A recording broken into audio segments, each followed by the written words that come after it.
ನಮಸ್ಕಾರ ಎಲ್ಲರಿಗೂ. ಎಲ್ಲ ಹೇಗಿದ್ದೀರಾ? ಚೆನ್ನಾಗಿದ್ದೀರಾ? ನಮ್ಮ ಶ್ರೀಮಾತಾ ಜ್ಯೋತಿ ಯೂಟ್ಯೂಬ್ ಚಾನಲ್ಗೆ ಸ್ವಾಗತ. ಯಾರು ಸಬ್ಸ್ಕ್ರೈಬ್ ಮಾಡ್ಕೊಂಡಿಲ್ಲ ಅಂದರೆ ಮಾಡ್ಕೊಳ್ಳಿ, ಶೇರ್ ಮಾಡಿ, ಲೈಕ್ ಕೊಡಿ. ಇಷ್ಟ ಆಗಿದ್ದರೆ ಲೈಕ್ ಕೊಡಿ. ಪ್ರತಿದಿನ ಒಂದೊಂದು ವಿಷಯವನ್ನು ತೆಗೆದುಕೊಂಡು ಬರ್ತೀನಿ ನಾನು ನಿಮಗೆ.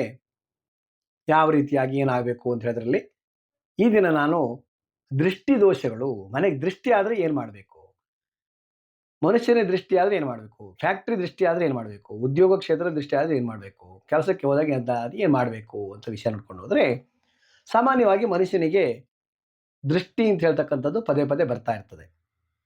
ಆ ದೃಷ್ಟಿಯನ್ನು ನಿವಾರಣೆ ಮಾಡಬೇಕಾದ್ರೆ ನಾವು ಆ ದೃಷ್ಟಿ ದೋಷಕ್ಕೆ ಪರಿಹಾರಗಳನ್ನು ಹುಡ್ಕೊಂಡು ಹೋಗಬೇಕು.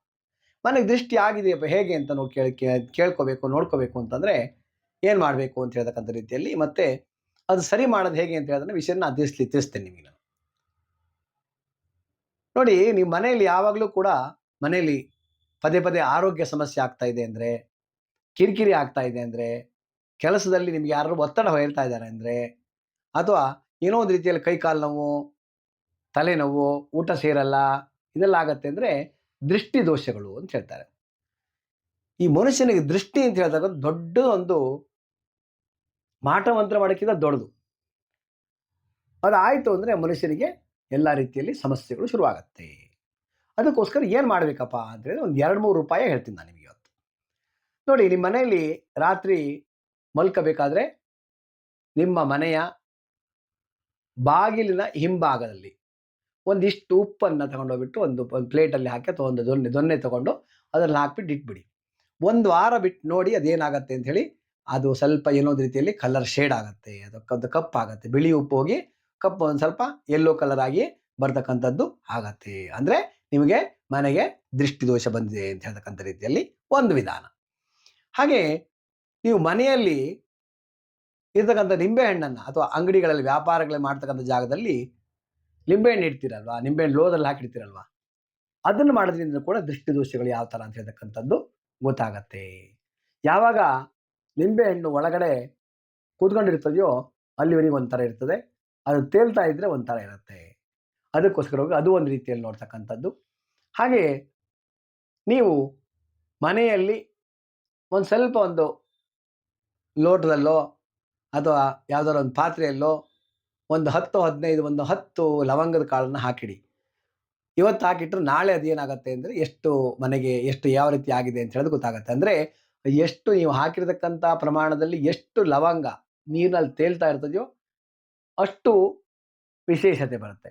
ತೇಲ್ತಾ ಇದ್ದರೆ ನಿಮ್ಮ ಮನೆಗೆ ಯಾವುದೇ ರೀತಿಯಾದಂಥ ಒಂದು ದೋಷಗಳು ಕಡಿಮೆ ಇದೆ ಅಂತ ಹೇಳ್ತಕ್ಕಂಥದ್ದು. ಮುಳುಗೋಯ್ತು ಅಂತಂದರೆ ಅದು ಯಾವುದೋ ರೀತಿಯಲ್ಲಿ ದೋಷಗಳು ಜಾಸ್ತಿ ಇದೆ, ನೆಗೆಟಿವ್ ಎನರ್ಜಿ ಜಾಸ್ತಿ ಇದೆ ಅಂತ ಹೇಳ್ತಕ್ಕಂಥದ್ದು ರೀತಿಯಲ್ಲಿ ಆಗತ್ತೆ. ಹಾಗೆ ಇನ್ನು ಮನೆಯಲ್ಲಿ ನೀವು ಅನ್ನ ಇಟ್ಟಿರ್ತೀರಲ್ವ, ಅನ್ನ ಪದೇ ಪದೇ ಹಳಸ್ತದೆ.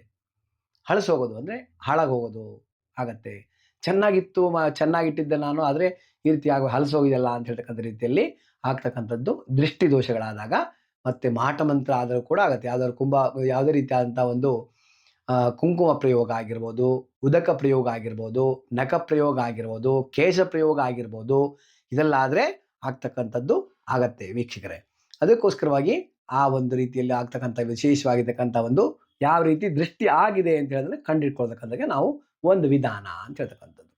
ಇದು ನಿವಾರಣೆ ಮಾಡೋದು ಏನಪ್ಪ ಹೇಗೆ ಮಾಡಬೇಕು ಅಂತ ಹೇಳ್ತಕ್ಕಂಥ ವಿಚಾರ ನೋಡೋಕೆ ಹೋದರೆ, ನಿಮ್ಮ ಮನೆಗೆ ನಿಮಗೆ ಏನಾದ್ರು ದೃಷ್ಟಿ ಆಗಿದೆ ಅಂತಂದರೆ ಒಂದು ಹಿಡಿಯಷ್ಟು ಉಪ್ಪು ತಗೊಳ್ಳಿ. ಉಪ್ಪು ತಗೊಂಡು ಕೈಯಲ್ಲಿ ಹೀಗೆ ಇಟ್ಕೊಂಡು ಈ ರೀತಿಯ ಮುಷ್ಟಿಯಾಗಿ ತೊಗೊಂಡ್ಬಿಟ್ಟು ಅದನ್ನು ನಿಮ್ಮ ಹೀಗೆ ತಲೆಯಿಂದ 3 ಸತಿ ಹೀಗೆ, 3 ಸತಿ ಹೀಗೆ, ಮತ್ತು ವಾಪಸ್ಸು 3 ಸತಿ ಹೀಗೆ ಮಾಡಿ ಅದನ್ನು ತೊಗೊಂಡೋಗ್ಬಿಟ್ಟು ರಾತ್ರಿ ಮಲಗುವ ಸಮಯದಲ್ಲಿ ಬೆಳಗ್ಗೆ ಎದ್ದು ಕೂಡಲೇ ಅದನ್ನು ತೊಗೊಂಡೋಗ್ಬಿಟ್ಟು ನಿಮ್ಮ ಟಾಯ್ಲೆಟ್ ಬಾತ್ರೂಮಲ್ಲಿ ಹಾಕಿಬಿಟ್ಟು ಸ್ವಲ್ಪ ಫ್ಲೆಶ್ ಮಾಡ್ತಕ್ಕಂಥದ್ದು ಒಂದು ವಿಧಾನ. ಈ ರೀತಿಯ ಮಾಡೋದ್ರಿಂದ ನಿಮ್ಮ ಮನೆಗೆ ಯಾವುದೇ ರೀತಿಯಾದಂಥ ದೋಷಗಳಿದ್ದರೆ ನಿವಾರಣೆ ದೃಷ್ಟಿ ದೋಷ ಇದ್ದರೆ ನಿವಾರಣೆ ಆಗ್ತಕ್ಕಂಥದ್ದು ಒಂದು. ಅದಾದ ನಂತರದಲ್ಲಿ ಇನ್ನೊಂದು ರೆಮಿಡಿ ಹೇಳ್ತೀನಿ ನಾನು. ನಿಮ್ಮ ಮನೆಯಲ್ಲಿರ್ತಕ್ಕಂತಹ ಒಂದು ಯಾವುದೋ ಒಂದು ಆರತಿಯನ್ನೋ ಅಥವಾ ಯಾವುದೋ ಒಂದು ಕಬ್ಬಿಣದ ಪ್ಲೇಟನ್ನೋ ಯಾವುದೋ ಒಂದು ತಗೊಳ್ಳಿ. ಅದರಲ್ಲಿ ಸ್ವಲ್ಪ ಮಟ್ಟಿಗೆ ಒಂದು ಸ್ವಲ್ಪ ಏನೋ ಒಂದು ರೀತಿಯಲ್ಲಿ ಸ್ವಲ್ಪ ಒಂದು ಕೆಂಡವನ್ನು ಮಾಡ್ಕೊಳ್ಳಿ. ಕೆಂಡ ಮಾಡಲಿಕ್ಕೆ ಹೇಗೆಂದರೆ, ಒಂದು ಕರ್ಟ ಚಿಪ್ ತೊಗೊಂಡೋಗ್ಬಿಟ್ಟು ಕೆಂಡ ಮಾಡ್ಕೊಂಡು ಹೇಗೆ ಅದನ್ನು ಹೇಳ್ಕೊಡ್ತೀನಿ ಕೇಳಿ. ಒಂದು ಕರ್ಟ ಚಿಪ್ ತೊಗೊಂಡು, ತೆಂಗಿನಕಾಯಿ ಹೆಂಗೂ ಯೂಸ್ ಮಾಡ್ತೀರಲ್ವಾ, ಆ ಒಂದು ಕರ್ಟವನ್ನು ತಗೊಂಡೋಗ್ಬಿಟ್ಟು ಅದು ಸ್ಟವ್ ಮೇಲೆ ಇಟ್ಟರೆ ಬೆಂಕಿ ಹತ್ಕೊಳ್ಳುತ್ತೆ. ಆ ಬೆಂಕಿ ಹತ್ಕೊಂಡಿದ್ದನ್ನು ಸ್ವಲ್ಪ ಚೆನ್ನಾಗಿ ಕೆಂಡ ಆಗುವಂಗೆ ಮಾಡ್ಕೊಳ್ಳಿ. ಮಾಡ್ಕೊಂಡ ನಂತರದಲ್ಲಿ ಆ ಕೆಂಡದ ಮೇಲೆ ಕೆಂಡವನ್ನು ಒಂದು ಯಾವುದೋ ಪಾತ್ರೆಗೋ ಅಥವಾ ಒಂದು ಯಾವುದೋ ಒಂದು ಬಾಣಲಿ ಇರುತ್ತಲ್ವಾ, ಬಾಣಲಿಗೆ ಹಾಕಿ. ಸ್ಟೀಲ್ ಪಾತ್ರೆಗೆಲ್ಲ ಹಾಕ್ಬಿಟ್ಟಿರ ಮತ್ತೆ ಅದೆಲ್ಲ ಹಾಳಾಗ್ಬಿಡ್ತದೆ. ಅದಕ್ಕೋಸ್ಕರವಾಗಿ ಸ್ಟೀಲ್ ಪಾತ್ರೆಗೆಲ್ಲ ಹಾಕಕ್ಕೆ ಹೋಗ್ಬಿಡಿ. ಏನ್ ಮಾಡಬೇಕು, ಒಂದು ಯಾವುದೋ ಕಬ್ಬಿಣದ ಬಾಣಲಿ ಇರುತ್ತೆ, ಒಗ್ಗರಣೆ ಬಾಣಲಿ ಇರುತ್ತೋ ಅದು ಯಾವುದೋ ಒಂದು ಇರುತ್ತೆ, ಅದು ಯಾವುದೋ ಒಂದು ಬಾಣಲಿ ಒಳಗೆ ಹಾಕ್ಬಿಟ್ಟು ಅದರ ಮೇಲೆ ಸ್ವಲ್ಪ ಉಪ್ಪನ್ನ, ಆಮೇಲೆ ಮೆಣಸಿನಕಾಯನ್ನ, ನಿಮ್ಮಲ್ಲಿ ಈರುಳ್ಳಿ ತಿಂತಿರಲ್ರಿ, ಆ ಈರುಳ್ಳಿ ತಿನ್ನುವಂತ ಒಂದು ಸಿಪ್ಪೆಯನ್ನು ತಗೊಂಡೋಗ್ಬಿಟ್ಟು ಅದ್ರ ಒಳಗಡೆ ಹಾಕ್ಬಿಟ್ಟು ಅದರ ವಾಸನೆಯನ್ನ ಅಥವಾ ಅದನ್ನ ಹಾಕ್ಬಿಟ್ಟು, ಅದಾದ ನಂತರ ಒಂದು ಸ್ವಲ್ಪ ಸಾಸಿವೆ ಕಾಳನ್ನ ಅದಕ್ಕೆ ಹಾಕ್ಬಿಟ್ಟು ಅದನ್ನ ತಗೊಂಡೋಗ್ಬಿಟ್ಟು ಮನೇಲಿ ಎಲ್ಲ ಕಡೆಗೂ ತೋರಿಸಿ, ಈ ರೀತಿಯಾಗಿ ವಾರಕ್ಕೊಂದ್ಸತಿ ಅಂತ 3-4 ಸತಿ ಮಾಡಿದ್ರೆ ಖಂಡಿತವಾಗಿಯೂ ದೃಷ್ಟಿ ಆಗಿರ್ತಕ್ಕಂಥದ್ದು ಮನೆಗೆ ಯಾವುದೇ ರೀತಿಯಾದಂಥ ದೃಷ್ಟಿ ಆಗಿದ್ರೆ, ಮನಸ್ಸಿಗಾಗಿದ್ರೆ ಎಲ್ಲದೂ ಕೂಡ ಓಡೋಗ್ತದೆ.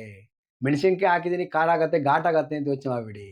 ಮೆಣಸಿನಕಾಯಿ, ಅದಾದ ನಂತರದಲ್ಲಿ ಉಪ್ಪು, ಹಾಗೆ ಹಾಕ್ತಕ್ಕಂಥ ಸಾಸಿವೆ ಕಾಳಿಂದಾಗಿ ಅದು ಚಿಟಿಪಿಟಿ ಅಂತ ಹೇಳ್ಬಿಟ್ಟು ನಿಮ್ಗೇನ ದೃಷ್ಟಿ ಆಗಿದ್ರೆ ಸ್ವಲ್ಪನೂ ಕೂಡ ವಾಸನೆ ಬರೋದೇ ಇಲ್ಲ, ಹಾಗಾಗತ್ತೆ. ಅದಕ್ಕೋಸ್ಕರವಾಗಿ ಆ ಕೆಂಡದ ಮೇಲೆ ಮೆಣಸಿನಕಾಯಿ, ಒಣಗಿದ ಮೆಣಸಿನಕಾಯಿ, ಹಸಿ ಮೆಣಸಿನಕಾಯಿ ಹಾಕ್ಬಿಟ್ಟಿರಂತೆಲ್ಲರೂ.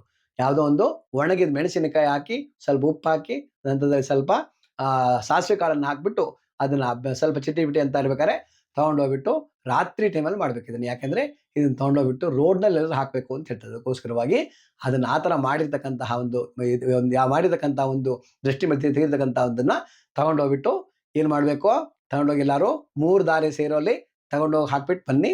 ಎಲ್ಲ ರೀತಿಯಲ್ಲಿ ದೃಷ್ಟಿ ದೋಷಗಳು ನಿವಾರಣೆ ಆಗ್ತಕ್ಕಂಥದ್ದು ಆಗತ್ತೆ. ಇದು 2 ವಿಧಾನ. ಆದರೆ ಇನ್ನೊಂದು 3ನೇ ವಿಧಾನ, ನಾವು ಇದಿಷ್ಟೆಲ್ಲ ಮಾಡ್ಬೇಕಾದ್ರೆ ಅಂದ್ರೆ ಅಲ್ಲಿ ಹೊರಗಡೆ ಹೋಗಿ ರೋಡಲ್ಲಿ ಇಡ್ಲಿಕ್ಕೆ ಆಗೋದಿಲ್ಲ ಗುರುಗಳೇ, ಏನ್ ಮಾಡೋದು, ಏನೋ ತೊಂದರೆ ಆಗತ್ತೇನೋ ಅಂತ ಯೋಚನೆ ಮಾಡಿದ್ರೆ ಚಿಂತೆ ಮಾಡೋದು ಬೇಡ. ಅದಕ್ಕೆ ಇನ್ನೊಂದು ರೆಮಿಡಿ ಹೇಳ್ತೇನೆ. ನಿಮ್ಮ ಮನೆಯಲ್ಲಿ ಇರತಕ್ಕಂಥ ಒಂದು ಚಿಕ್ಕದಾದಂಥ ಪಾತ್ರೆ, ಯಾವುದೋ ಒಂದು ಸ್ಪೂನ್ ಅನ್ನೋ ಇದೋ ತಗೊಳ್ಳಿ. ಅದ್ರ ಮೇಲೆ ಒಂದು 5 ಕರ್ಪೂರವನ್ನು ಹಾಕಿ, 5 ಮೆಣಸಿನಕಾಳನ್ನು ಹಾಕಿ, ಅದಾದ ನಂತರದಲ್ಲಿ 5 ಮೆಣಸಿನಕಾಳನ್ನು ಹಾಕ್ಬಿಟ್ಟು, ಅದಾದ ನಂತರ ಸ್ವಲ್ಪ ಬಿಳಿ ಸಾಸಿವೆ ಹಾಕ್ಬಿಟ್ಟು, ಅದಾದ ನಂತರ 5 ಲವಂಗ ಅಂತ ತೆಗೆದುಕೊಳ್ಳಿ. 5 ಲವಂಗ ತೆಗೆದು, ಮೆಣಸಿನಕಾಳು ಯಾವ್ದು ಗೊತ್ತಲ್ವಾ, ಕಾಳು ಮೆಣಸು ಅಂತ ಹೇಳ್ತೀವಲ್ವಾ, ಒಳ್ಳೆ ಮೆಣಸು ಅಂತ ಹೇಳ್ತೀವಿ. ಆ ಅಂಗಡಿಯಲ್ಲಿ ಹೌದು ಸಿಗತ್ತೆ ಕಾಳು ಮೆಣಸು. ಯಾವುದು ನಾವು ಧನುರ್ಮಾಸ ಬಂದಾಗೆಲ್ಲ ಪೊಂಗಲಿಗೆ ಹಾಕ್ತೀವಿ ನೋಡಿ, ಅದೇ ಮೆಣಸಿನಕಾಳು. ಆ ಮೆಣಸಿನಕಾಳನ್ನ ತಗೊಂಡೋಗ್ಬಿಟ್ಟು 5 ಮೆಣಸಿನಕಾಳು, 5 ಕರ್ಪೂರ, 5 ಲವಂಗ, ಹಾಗೆ ಸ್ವಲ್ಪ ಮಟ್ಟಿಗೆ ಒಂದು 10-15 ಸಾಸಿವೆ ಕಾಳು, ಇದಿಷ್ಟನ್ನ ಹಾಕ್ಬಿಟ್ಟು ಆ ಕರ್ಪೂರವನ್ನು ಹಚ್ಚಿ ಮನೆ ತುಂಬ ಎಲ್ಲ ಕಡೆ ತೋರಿಸಿ, ನಿಮಗೂ ಒಂದ್ಸತಿ ಬೇಕಾದ್ರೆ 3 ಸತಿ ಈಳೆ ತಕ್ಕೊಳ್ಳಿ. ಅದಾದ ನಂತರದಲ್ಲಿ ಅದನ್ನು ತಗೊಂಡೋಗ್ಬಿಟ್ಟು ನಿಮ್ಮ ಮನೆಯಲ್ಲಿರ್ತಕ್ಕಂಥ ಸಿಟೌಟಲ್ಲಿ ತಗೊಂಡೋಗಿ ಇಡಬೇಕು. ಸಿಟೌಟಲ್ಲಿ ತಗೊಂಡೋಗಿಟ್ರೆ ಇಡ್ಲಿಕ್ಕೆ ಆಗಲ್ಲ ಅಂದ್ರೆ ಎಲ್ಲಾದ್ರೂ ನಿಮ್ಮ ಕಿಚನಲ್ಲಿ ಹೋಗ್ಬಿಟ್ಟು ಒಂದು ಮೂಲೆಯಲ್ಲಿ ತಗೊಂಡೋಗಿ ಇಡಬೇಕು. ಇದನ್ನ ಇಟ್ಟಾಗ ಆ ಕರ್ಪೂರ ಮತ್ತೆ ಲವಂಗ ಎಲ್ಲ ಸುಟ್ಟು ಹೋಗ್ತಕ್ಕಂಥದ್ದು, ಸುಟ್ಟೋಗಿರ್ತಕ್ಕಂಥ ಹೋಗೋರಿಗೆ ಅಲ್ಲೇ ಇಟ್ಕೊಳ್ಬೇಕು. ಹಾಗೆ ಅದಾದ ನಂತರದಲ್ಲಿ ಅದನ್ನು ತಗೊಂಡೋಗ್ಬಿಟ್ಟು ಆ ರಾತ್ರಿ ತಗೊಂಡೋಗಿ ಇಟ್ಬಿಟ್ಟು ಮಾರನೇ ದಿವಸ ಬೆಳಗ್ಗೆ ಎದ್ಬಿಟ್ಟು ಅದನ್ನು ತಗೊಂಡೋಗ್ಬಿಟ್ಟು ಎಲ್ಲರೂ ಚರಂಡಿ, ಗಟಾರ ಅಥವಾ ನಿಮ್ಮಲ್ಲಿರ್ತಕ್ಕಂಥ ಟಾಯ್ಲೆಟಿಗೆ ಹಾಕ್ಬಿಟ್ಟು ನೀರು ಬಿಡಬೇಕು. ಇಷ್ಟು ಮಾಡೋದ್ರಿಂದ ನಿಮ್ಮ ಮನೆಗಿರ್ತಕ್ಕಂಥ ಯಾವುದೇ ರೀತಿಯ ನೆಗೆಟಿವ್ ಎನರ್ಜಿ ಇದ್ರೂ ಕೂಡ, ಯಾವುದೇ ದೃಷ್ಟಿ ದೋಷ ಇದ್ರೂ ಕೂಡ ನಿವಾರಣೆ ಆಗುತ್ತೆ. ಖಂಡಿತವಾಗಿಯೂ ಒಳ್ಳೆಯದಾಗಿ ಆಗುತ್ತೆ. ಮತ್ತೆ ಇದೇ ರೀತಿಯ ಬೇರೆ ಬೇರೆ ರೀತಿಯಾದ ವಿಶೇಷವಾಗಿರ್ತಕ್ಕಂಥ ಸಂಚಿಕೆಯನ್ನು ತೆಗೆದುಕೊಂಡು ಬರ್ತೇನೆ. ನಮ್ಮ ಶ್ರೀಮಾತಾ ಜ್ಯೋತಿ ಅಂತ ಹೇಳ್ತಕ್ಕಂಥ ಒಂದು ಚಾನಲನ್ನು ಸಬ್ಸ್ಕ್ರೈಬ್ ಮಾಡ್ಕೊಳ್ಳಿ, ಹಾಗೆ ಲೈಕ್ ಮಾಡಿ, ಹಾಗೆ ಶೇರ್ ಮಾಡ್ಕೊಳ್ಳಿ. ಎಲ್ಲ ರೀತಿಯಲ್ಲಿ ಯಾವುದೇ ರೀತಿಯ ವಿಶೇಷವಾಗಿರ್ತಕ್ಕಂಥ ಹೊಸ ವಿಷಯವನ್ನು ತೆಗೆದುಕೊಂಡು ಬರ್ತಾ ಇರ್ತೇನೆ. ಅದನ್ನೆಲ್ಲವೂ ಕೂಡ ಮಾಡಿಕೊಂಡು ನಿಮ್ಮ ಮನೆಯ ಎಲ್ಲ ರೀತಿಯ ಅಭ್ಯುದಯವನ್ನು ಕಾಪಾಡ್ಕೊಳ್ಳಿ. ಎಲ್ಲದೂ ಕೂಡ ಒಳ್ಳೆಯದಾಗಲಿ, ಶುಭವಾಗಲಿ. ನಮಸ್ಕಾರ. ಹೋಗ್ಬರ್ತೇನೆ. ಹರಿ ಓಂ.